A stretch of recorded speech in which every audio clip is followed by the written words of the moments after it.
最近的天气不稳定，过道就常常咧落大雨，婚姻到真侪工厂趁雨来时阵头排垃圾水。环保局表示，率队照违反水污染防治法，各罚一亿来处分，相当要罚2000万。 一条蓝色的管仔对工厂内底涌出来，甲废水直接排去边仔的空地。云林县环保局12暗时接到检举，随派人去稽查，发现伫分科工业区的这间赤石工厂头排废水。到现场之后，发现该公司的废水厂里面的废水池里面有那个沉水马达，然后用那个软管方式把废水排到旁边的土地上。这个废水池是含氟。 所以，我们针对氟的部分来做一个检测。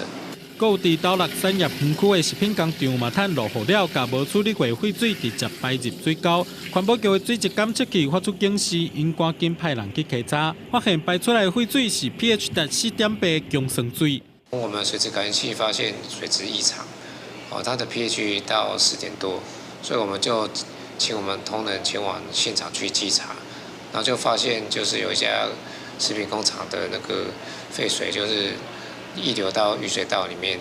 云林县环保局表示，这礼拜云林一直咧落大雨，所连续有2间工厂想要趁这个机会偷排废水，后续会照违反水污染防治法，甲各罚处分，相关会当罚2000万。记者综合报道。